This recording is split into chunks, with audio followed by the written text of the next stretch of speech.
Hey guys, this is Christopher Parham at Lipo Connection Solutions, and this is just a load test video for one of my customers.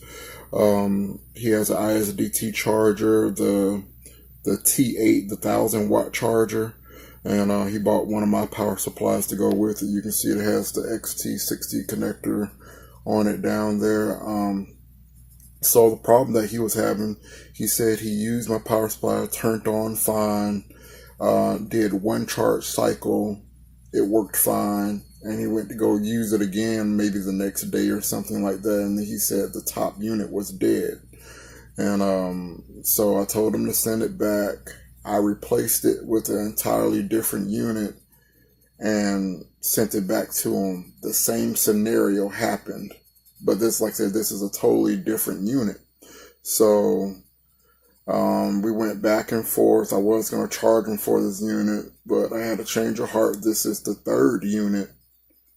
It's still in my possession, and right now I'm doing a load test on it. So right now I'm testing the top unit. The top unit is being loaded at 20 amps. I'm going to sit here and let that top unit load test for about 2 hours. Then I'm going to load, but like the top unit is only 12 volts as you see by the meter. So I'm testing the top unit because that's the one that seems to fail. And then I'm going to test it for another 2 hours at 24 volts to make sure it's working fine at 24 volts. Then I'm going to do another test where I'm going to charge some batteries on my iCharger 406 Duo just to make sure it lasts through a normal charge cycle, because a resistive load like I have on my load bank here is different than a load that's from a charger. So I'm testing all scenarios. I'm testing the top unit to make sure that one's solid. Then I'm testing both units, and then I'm going to test it with charging a 6S battery. I have some multi-star 16 amp hour multi-star batteries that I need charged up this afternoon, so that'll be perfect for this test. And I'm actually going to try to push the power supply near its maximum limit, so I'm going to try to charge them at about 50 or 60 amps, and that should load this power supply to the fullest. So after I do these tests, if it fails again, it is not my fault, and because I never had any serious issues with these power supplies. And like I said, I'm going over and beyond for this customer, and I'm making sure that this unit here is being tested thoroughly and it gets to him in a working order. So I'll keep you updated with this.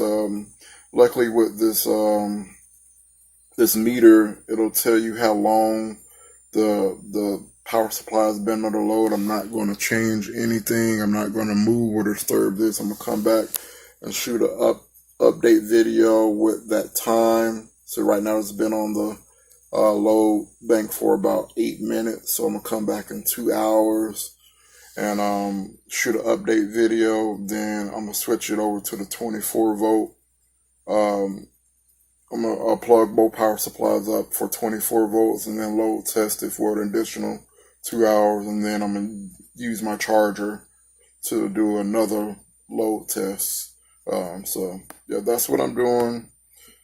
I try to go over and beyond. You know, like I said, I was going to charge this customer $30 to repair this unit. He bought it, replaced it the first time under warranty, and the second time I was going to charge him $30, which includes shipping. And this only the $30 covers the cost of the unit and the shipping back. So I'm not making any money off the sale. He's just replacing the unit that failed.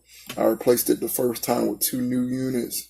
You know, the second time that this happened, he's actually getting his units back. The first time he sent the unit, I gave him a different unit. Second time he sent it back, these are the working units from the units he sent back. They're working, you know, they're working fine. And like I said, I can put them through their paces to show that nothing is really wrong with these power supplies. So it must be something with the end user that's causing them to fail. That's it for now. Thanks for watching.